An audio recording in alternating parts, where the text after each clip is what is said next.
ইসলামে আঙ্গুল ফোটানো নিয়ে কোনো বিধিনিষেধ আছে কিনা দয়া করে উত্তর দিলে উপকৃত হবে। মেয়েদের পিরিয়ডের সময় কি দরুদ শরীফ পড়া যাবে, আর পিরিয়ডের সময় কি ওযু করে তাসবিহ পড়া যাবে? আজানের সময় বাথরুমে থাকাকালীন অবস্থায় কি আজান উত্তর দেওয়া যাবে? প্লাজো গেঞ্জি পরে নামাজ হবে কি না? মাছের আইশ বা রক্ত কাপড়ে লাগলে নামাজ হবে কিনা? কাঁকড়া খাওয়া জায়েজ হবে কিনা? এমন কোন আমল আছে কি যেটা সারা রাত আমাদের শয়তান এবং খারাপ জিন থেকে হেফাজত করবে? মরার আগে দাফনের জায়গা নির্দিষ্ট করে যায় অনেকে, এটা ঠিক কিনা? তাড়াতাড়ি বিয়ে হওয়ার দোয়া আছে কিনা? পশ্চিম দিকে পা দিয়ে ঘুমানো যাবে কিনা? আকিকার সময় বাচ্চার মাথার চুল ফেলে দেয়া কি সুন্নাত? গোসল করার পরিস্থিতি না থাকলে ওযু করে ফরজ নামাজ আদায় করা যাবে কি না? কোন পুরুষের স্ত্রী মারা গেলে বা ডিভোর্স হয়ে গেলে সেই পুরুষ কতদিন পরে আবার নতুন করে বিবাহ করতে পারবে? মেয়েরা কবর জিয়ারত করতে পারবে কিনা? মেয়েদের চুল কাটার বিধান কি, কতটুকু কাটা যাবে? এমন কোন আমল আছে কিনা যেটা করলে রিজিকের ব্যবস্থা হবে? তাহলে চলে যাচ্ছি আপনাদের জিজ্ঞাসার জগতে। মঞ্জুরা সুলতান আপনি জানতে চেয়েছেন মেয়েদের পিরিয়ডের সময় কি দরুদ শরীফ পড়া যাবে? উত্তর হলো পড়া যাবে। আর পিরিয়ডের সময় কি ওযু করে তাসবিহ পড়া যাবে? ওযু জরুরি না, আপনি বিনা ওযুতেও তাসবিহ পড়তে পারবেন এবং দরুদ পড়তে পারবেন, কোনো অসুবিধা নেই।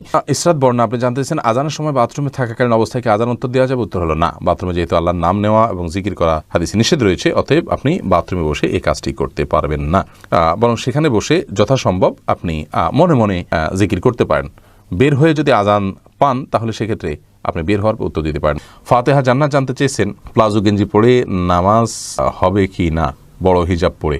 হিজাব যদি উপরে বড় পরা থাকে তাহলে সেক্ষেত্রে নামাজ হয়ে যাবে, এতে কোনো সন্দেহ নাই। কিন্তু প্লাজো গেঞ্জি কি সেটা তো আমার আসলে জানা নেই। প্লাজো পাজামা আমি চিনি, সে বিষয়ে আমাদের বক্তব্য আছে।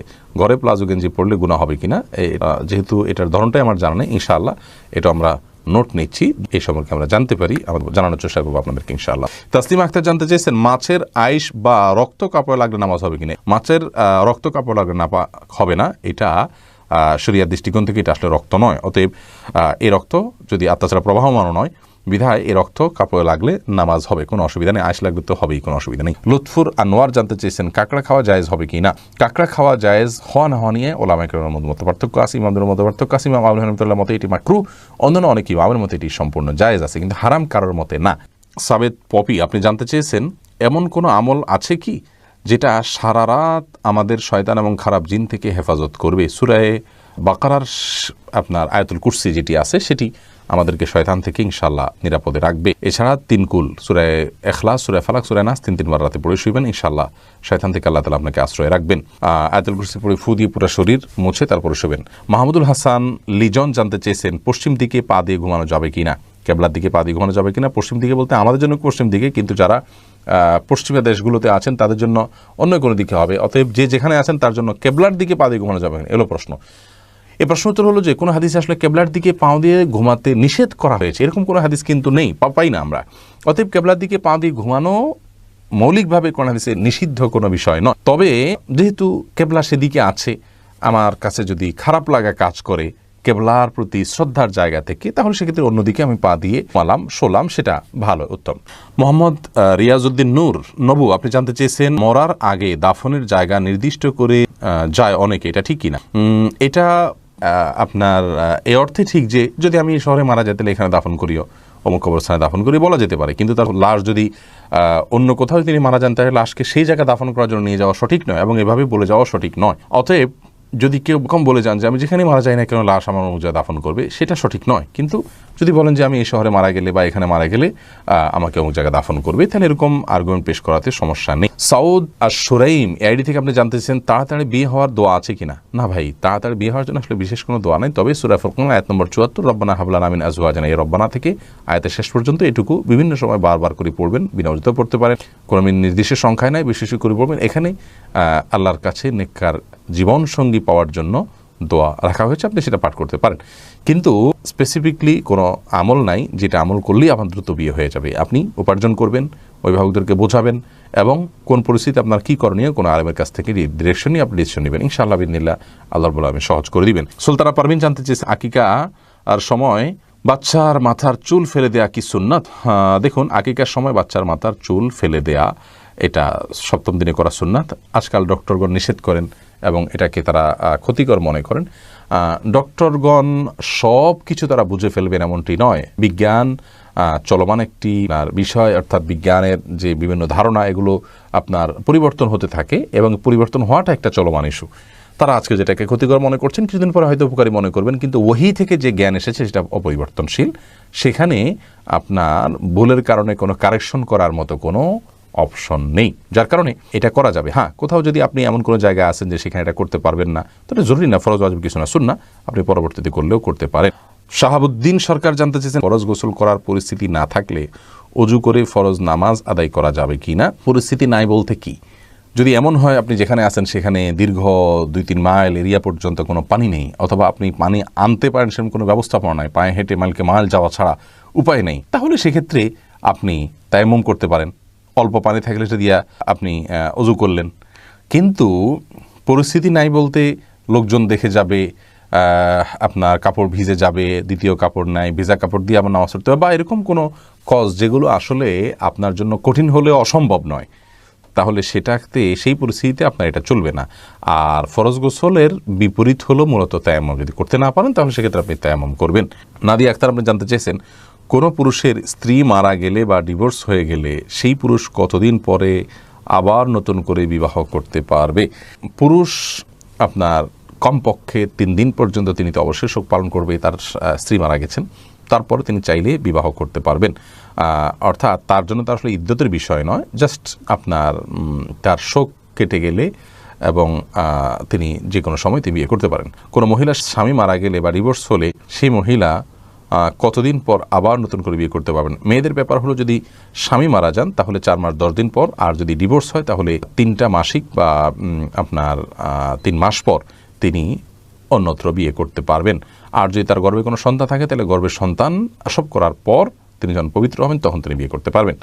এখন ছেলে মেয়েদের মধ্যে পার্থক্য কেন, বৈষম্য কেন? দেখুন, তালাকেরটাই যদি আমরা বলি যে নারীর গর্ভে আগের স্বামীর কোনো সন্তান আছে কি না, এটা একটা প্রশ্ন সাপেক্ষ বিষয়। যতই টেস্ট করেন এরপরেও সম্ভাবনা অনেক সময় থেকে যায়, এটা একটা বিষয়। এরপরে আরও অনেকগুলো বিষয় আছে এখানে। তো পুরুষের ক্ষেত্রে কিন্তু এইসব বিষয়গুলো থাকছে না, যার কারণে এটা নারীদের জন্য প্রযোজ্য, পুরুষের জন্য নয়। এরপরে রেহানা আমির আপনি জানতে চেয়েছেন আমার স্বামী আমার সাথে অনেক খারাপ ব্যবহার করে, আমার স্বামী আমার কোনো হক পূরণ করেন না, তারপরও আমি তার সাথে আছি, আমি ধৈর্য ধরে আছি যে একদিন ঠিক হয়ে যাবে ইনশাআল্লাহ, কিন্তু সে আমাকে বারবার ডিভোর্সের হুমকি দেয়, এক্ষেত্রে আমার করণীয় কি?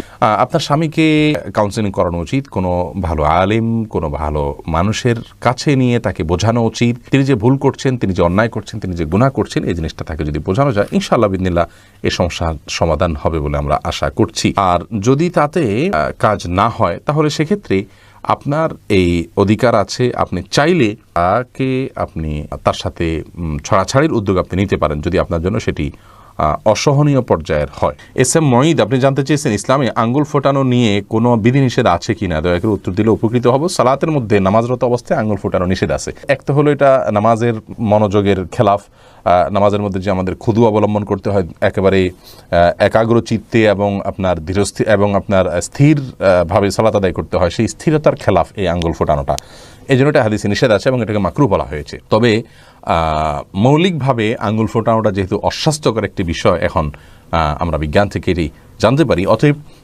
প্রয়োজন ছাড়া বলতে এই সালাতের বাইরেও আপনার আঙ্গুল ফোটানো অনুচিত, কিন্তু শরীয়তে বা বিধিনিষেধটা শুধু সালাতের জন্য রয়েছে। সালাতের বাইরে কেউ আঙ্গুল ফোটালে সেটি নিষেধ হবে এরকম কোনো কথা নেই। শরীফা জানতে চেয়েছেন মেয়েরা কবর জিয়ারত করতে পারবে কিনা। না বোন, বিশেষ করে একটা হাদিসে আছে যে নবী সাল্লাল্লাহু আলাইহি সাল্লাম যারা অনেক বেশি মহিলাদের মধ্যে কবর জিয়ারত করে তাদের উপরে ভর্ৎসনা করেছেন। তো এই হাদিস থেকে কেউ বলেছেন যে অনেক বেশি না করলে মাঝে মধ্যে গেলে জায়েজ আছে, কিন্তু বেশিরভাগ উলামায়ে কেরামের মত হলো, সংখ্যাগরিষ্ঠ উলামায়ে কেরাম কোরআন হাদিসকে অ্যানালাইসিস করে যেটি বলেছেন, যে মতটি ব্যক্ত করেছেন তা হলো মেয়েরা কবর জিয়ারত করবেন না। তবে কবরের অদূরে পাশে, ওয়ালের পাশে দাঁড়িয়ে তারা আপনার তাদের প্রিয়জনের জন্য দোয়া করা, সালাম পেশ করা, এগুলো করতে পারেন, কিন্তু কবরস্থানে তারা প্রবেশ করবেন না। এর অনেক কারণের একটা হলো তারা খুব আবেগপ্রবণ হয়ে থাকেন, ভেঙে পড়েন, পুরুষদের গ্যাদারিং অনেক বেশি থাকে, এই যে বিষয়গুলো, এই বিষয়গুলো সহ আরও অনেক কারণে তাদের কবর জিয়ারত করতে নবী সাল্লাল্লাহু আলাইহি ওয়াসাল্লাম নিষেধ করেছেন বিভিন্ন হাদিসে। এমডি সালমান কোরাইশি আপনি আমাদের ইউটিউব চ্যানেলে প্রশ্ন করেছেন যে মেয়েদের চুল কাটার বিধান কি, কতটুকু কাটা যাবে। মেয়েদের চুল আপনি কাটতে পারেন যদি সেটা পুরুষের মতো হয়ে যাচ্ছে, পুরুষ মেয়ে পার্থক্য করা যাচ্ছে না, এতদূর যদি না কাট, এবং কোনো ফাসেক মেয়েদের যারা চুলের বিভিন্ন স্টাইল করে কেটে তাদের সাথে সাদৃশ্য গ্রহণের উদ্দেশ্যে বা সাদৃশ্য হয়ে যায় সেরকম যদি না কাটেন, আপনার কথার কথা আপনি 2 ইঞ্চি 4 ইঞ্চি কাটলেন, বেশি লম্বা হয়ে যাচ্ছে, আপনার জন্য কন্ট্রোল করা কঠিন হয়ে যাচ্ছে, আপনি কাটতে পারেন। উম্মুল মুমিনিনদের কেউ চুল কেটেছেন, এটি বিশুদ্ধ হাদিস দ্বারা প্রমাণিত। অতএব এইটুকু আপনি কাটতে পারেন, কিন্তু কাটতে কাটতে যদি একেবারে পুরুষের মতো করে ফেলান তাহলে সেটা উচিত নয়, কারণ পুরুষের সাথে সাদৃশ্য গ্রহণকারী নারীদের প্রতি আল্লাহ লানত বর্ষিত হয়েছে। ঠিক একইভাবে মেয়েদের সাথে সাদৃশ্য গ্রহণকারী পুরুষদের প্রতিও আল্লাহ তাআলার লানত বর্ষিত হয়েছে। এমনি সুজন আহমেদ জানতে চেয়েছেন এমন কোনো আমল আছে কিনা যেটা করলে রিজিকের ব্যবস্থা হবে। অনেকগুলো আমল আছে এবং এ বিষয়ে আমাদের অনেকগুলো ভিডিও, বক্তব্য আছে, লেখনী আছে, আমাদের পেজে চ্যানেল আপনি খুললেই পাবেন। একটা গুরুত্বপূর্ণ আমল হলো যে আপনি খুব বেশি সাধনা করবেন, সালাতের সঙ্গে সঙ্গে বের হয়ে যাবেন এবং সিরিয়াসলি দুনিয়ার হালাল উপার্জন করার জন্য আপনি দুনিয়ার বিভিন্ন প্রান্তে ছড়িয়ে পড়বেন এবং পরিশ্রম করবেন। অনেক মানুষ আছেন অলস এবং মানে খুব বেশি পরিশ্রম করতে রাজি না এবং অনেক পেশায় কাজ করতে রাজি না, ওনার প্রেস্টিজ ইস্যু থাকে, এগুলো থাকা উচিত নয়। আপনি হালাল উপার্জনের জন্য প্রচণ্ডভাবে পরিশ্রম করবেন, এটা হলো প্রথম কাজ। দ্বিতীয়ত হলো অনেকে আছেন যে হালাল উপার্জন বলতে বিশাল ফিগারের ইনকাম বুঝে থাকেন। দুনিয়া থেকে বেঁচে থাকার জন্য, দুনিয়াতে বেঁচে থাকার জন্য আমার সাধ্য অনুযায়ী আমি চেষ্টা করবো, আল্লাহ তাআলা আমাকে যতটুকু রিজিক দেয় আমি সেটার উপর আলহামদুলিল্লাহ বলবো।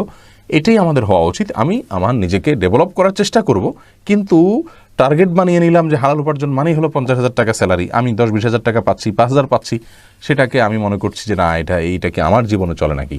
তো এই দৃষ্টিভঙ্গি আমাদের পাল্টাতে হবে, আল্লাহ তাআলাই আস্তে আস্তে বরকত দিবেন। তৃতীয়ত আমল বলতে ওই যে নামাজের পরপরই আল্লাহ তাআলা বের হইতে বলেছেন, অতএব খুব দ্রুত নামাজ শেষ করে বের হয়ে উপার্জন শুরু করতে হবে সালাতের পরপর। আর আত্মীয়তার সম্পর্ক রক্ষা করলে জীবনে বরকত আসে উপার্জনের মধ্যে, এবং বরকতের 10টা চাবি নামে একটা ভিডিও আছে, বিস্তারিত সেখানে আপনারা শুনে নেবেন।